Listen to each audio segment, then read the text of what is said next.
জিলা ছাত্ৰ সন্থাৰ শক্তিশালী আঞ্চলিক সোৱণঘাটা আঞ্চলিক ছাত্ৰ সন্থাৰ এটি শ্বহীদ বেদী উন্মোচন কৰা হৈছিলে আৰু ৰাইজে খুব আন্তৰিকতাৰে সৈতে শ্বহীদ বেদীটি নিৰ্মাণত নিজৰ বৰঙণি আগবঢ়াইছে।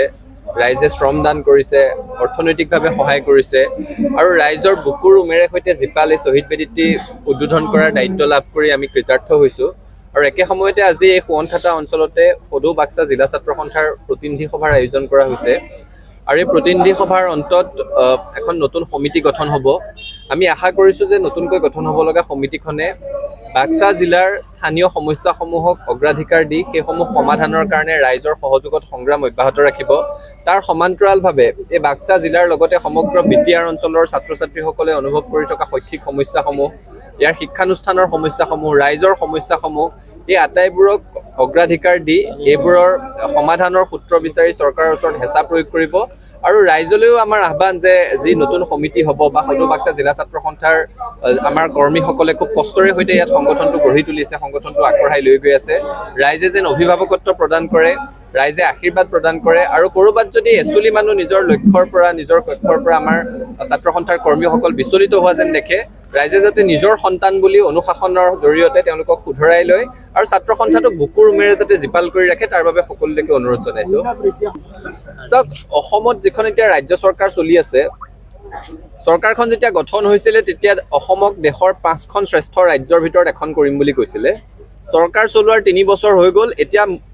এতিয়া মুদ্ৰাস্ফীতিৰ ক্ষেত্ৰতহে অসম শীৰ্ষ 5খনৰ ভিতৰত এখনত আছে। সকলো বস্তুৰে মূল্য বৃদ্ধি হৈছে, অত্যাৱশ্যকীয় খাদ্য সামগ্ৰীৰ মূল্য বৃদ্ধি হৈছে, ৰন্ধন গেছৰ মূল্য বৃদ্ধি হৈছে, গাড়ীখন লৈ ওলাই যাব নোৱাৰে, ৰাস্তা ঘাটৰ অৱস্থা নাই, কিন্তু টোল টেক্স দিনে দিনে বাঢ়ি গৈ আছে।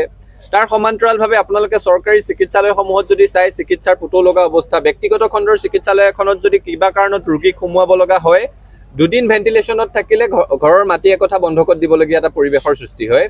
ছাত্ৰ ছাত্ৰীসকলে এই মূল্য বৃদ্ধিৰ সময়ত পৰিয়ালসমূহে ছাত্ৰ ছাত্ৰীক উচ্চ শিক্ষাৰ কাৰণে আগবঢ়াই দিবৰ কাৰণে চিন্তা কৰিব লগা হৈছে, কাৰণ পেটৰ ভাতমুঠিৰ যোগাৰ কৰিব নোৱাৰা এটা অৱস্থা হৈছে। ল'ৰা ছোৱালীক কি পঢ়াব, কি ভাল শিক্ষা দিব? গতিকে এনেকুৱা প্ৰেক্ষাপটত আমি চৰকাৰক আহ্বান জনাব বিচাৰিছোঁ যে মূল্য বৃদ্ধিৰ মাধমাৰৰ পৰা ৰাইজক সকাহ দিব লাগে। সঁচা অৰ্থত অসমক শক্তিশালী অৰ্থনৈতিক ভেটি থকা এখন ৰাজ্য হিচাপে গঢ়ি তুলিবলৈ পৰিকল্পনা ল'ব লাগে। কেৱল নিৰ্বাচনী বৈতৰণি পাৰ হ'বৰ কাৰণে, কেৱল ভোট লাভ কৰিবৰ কাৰণে হিতাধিকাৰী সৃষ্টি কৰিবলৈ আঁচনি দি থাকিব নালাগে। মানুহক কাম দিব পৰা নাই, সংস্থাপন দিব পৰা নাই আৰু ডাঙৰ ডাঙৰ হোৰ্ডিং মাৰে যে ইমান লাখ পৰিয়ালক অমুক আঁচনিৰ অধীনত সোমোৱাই ল'লোঁ। এতিয়া যদি এখন ৰাজ্যৰ লাখ লাখ পৰিয়াল মাহে 1000 টকা 1200 টকা পাবলৈ চৰকাৰৰ মুখলৈ চাই থাকিবলগীয়া হয়, তেতিয়াহ'লে সেইটো ৰাজ্যখনৰ অৰ্থনৈতিক উন্নয়ন হ'ব পাৰে নেকি? চৰকাৰক আমি দাবী জনাব বিচাৰিম যে নিবনুৱা সমস্যা সমাধানৰ কাৰণে, ৰাজ্যখনক স্বাৱলম্বিতাৰ দিশত লৈ যাবৰ কাৰণে সঁচা অৰ্থত দীৰ্ঘম্যাদী অৰ্থনৈতিক পৰিকল্পনা হাতত লওক আৰু অনতি পলমে ৰাইজক মূল্য বৃদ্ধিৰ মাধমাৰৰ পৰা সকাহ দিয়ক। যিহেতু শৈক্ষিক ক্ষেত্ৰত নতুন নতুন এপ চৰকাৰে মুকলি কৰি আছে শিক্ষকসকলক নাকি লগোৱাৰ কাৰণে, ইয়াৰ পৰা শিক্ষাৰ উন্নতি হ'বনে অৱনতি হ'ব? শিক্ষকক নাকি লগোৱা শব্দটোত মোৰ আপত্তি আছে। নাকি গৰু ছাগলীক লগায়।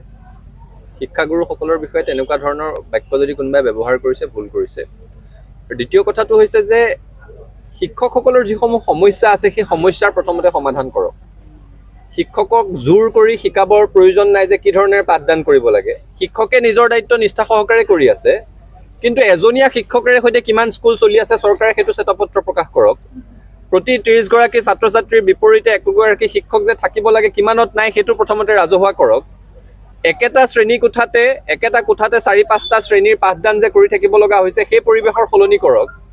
বিশুদ্ধ খোৱা পানীৰ যোগান নোহোৱা স্কুল যে আছে সেই পৰিৱেশৰ সলনি কৰক। বিজুলীৰ যোগান নোহোৱা স্কুল যে আছে সেই পৰিৱেশৰ সলনি কৰক। 10,000তকৈ বেছি বিদ্যালয়ত যে এতিয়া ব্যাপক মেৰামতিৰ প্ৰয়োজন আছে সেইসমূহ মেৰামতি কেতিয়া হ'ব সেই কথাসমূহ ৰাজহুৱা কৰক। শিক্ষাবৰ্ষ আৰম্ভ হোৱা 2 মাহৰ পিছতো যে ছাত্ৰ ছাত্ৰীয়ে পাঠ্যপুথি নাপায়, কিহৰ কাৰণে নাপায় চৰকাৰে তাৰ উত্তৰ দিয়ক। অভ্যাসন বহি নোপোৱাকৈ যে এতিয়া তেওঁলোকে মান নিৰূপক পৰীক্ষাত অৱতীৰ্ণ হ'বলগীয়া পৰিৱেশ এটাৰ সৃষ্টি হৈছে তাৰ উত্তৰ কি সেইবোৰ চৰকাৰে দিয়ক। যিকোনো সমস্যা সমাধানৰ কাৰণে কোনো ৰাস্তা হাতত নলয়, কিবা কথা ক'লে খালি শিক্ষা সেতু এপ, শিক্ষা সেতু এপ। শিক্ষকক শিকোৱাৰ প্ৰয়োজন নাই, তেওঁলোকৰ দায়বদ্ধতা কি? চৰকাৰৰ শিক্ষা বিভাগটোৱে নিজৰ দায়বদ্ধতা প্ৰথমতে বুজি লওক, তেতিয়াহে ৰাজ্যখনৰ শৈক্ষিক মানদণ্ড উন্নতি হ'ব। যিগৰাকী প্ৰধানমন্ত্ৰী আছে তেওঁ পৰীক্ষা পে চৰ্চা বুলি অনুষ্ঠানৰ আয়োজন কৰে, কিন্তু নিটৰ কেলেংকাৰী হ'লে তেওঁ মৌন হৈ থাকে। কেলেংকাৰীত যিবোৰ মানুহৰ নাম সাঙুৰ খাইছে আপোনালোক সকলোৱে দেখিছে।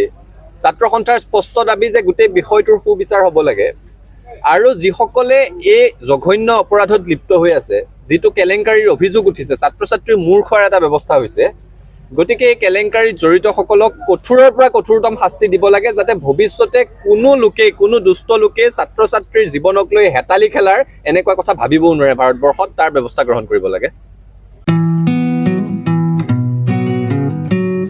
गोजोनथाव खौरां नोंथांमोननि थाखाय मोनसे गोजोनथाव खौरां लानानै फैदों उदालगुरि जिल्लानि सिङाव थानाय डिमाकुसि नोगोराव नोंथांमोननि थाखाय अरदाब दा बड' किटचेन मुंनि गंसे गोदान हटेला गोजोनथाव खौरां लानानै फैदों नोंथांमोना बे अरदाब दा बड' किटचेन हटेलाव Saha coffee ice cream fast food आखाइजों बानायनाय ग्रीन टी न'आव बानायनाय आसार गाइखेरनि एन्थाब आरो ओंखामजों जेरै अमा दाउ बोरमा साम' खुसिया अमा गोरान नाफाम बायदिसिना बर'नि ओंख्रिखौ बे अरदाब दा बड' किटचेन हटेलाव जानो हागोन